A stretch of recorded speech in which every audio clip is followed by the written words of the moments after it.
Security profession is not a simple endeavor as perceived by the others to be so.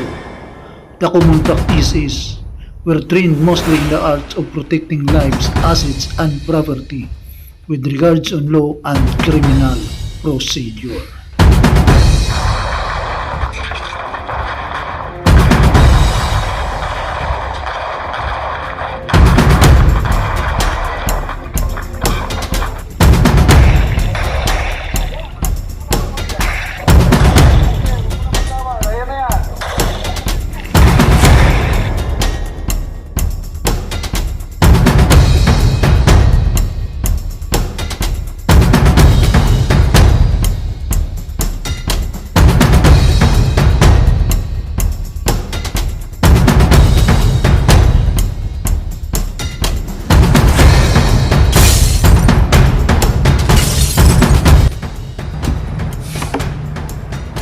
Magandang araw mga kababayan, mga ka-59.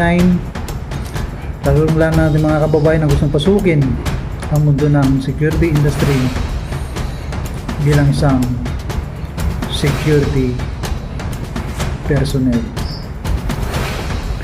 Muli, awang inyong lingkod, Mel TV, at isa namang security management tutorial ang inyong matunghayan sa bidyong ito. Katanungan, mga kababayan, what is the effect of the security agency if it will post a security guard who have no proper training or who have no license at all? Kasagutan, under our present rule, such security agency will be held criminally liable for the act, considering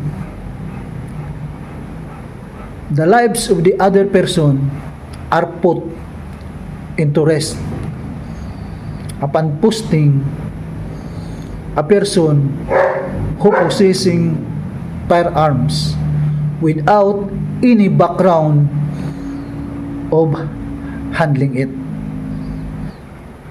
and cancellation of license to operate of the security agency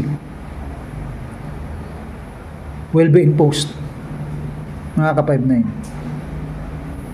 So ganito yan mga kababayan. Bakit i-cancel ang LTO ng isang security agency? Because of that violation. Hindi mo nasunod ang requirements o IAR ng Republic Act 5487. Naglagay ka lang ng isang gwardya o tao doon sa kliyente kausap mo, pero inilagay mo sila sa kapahamakan ang kanilang buhay dahil nag-issue ka ng isang baril dun sa posted guard mo na walang background na i-handle dahil nga wala itong proper training. No proper training, absolutely no license at all. Kasi kung may proper training ka, may lisensya ka. Diba? Maliwanag yan, gentlemen. Yun ang magiging outcome doon sa violation ng isang security agency. Ngayon, isa pang katanungan. What happens to the guard? Ano daw mangyari sa isang gwardya?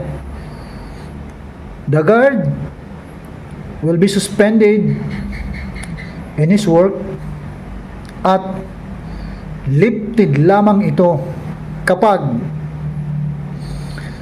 siya ay makapag-comply na mag-undergo ng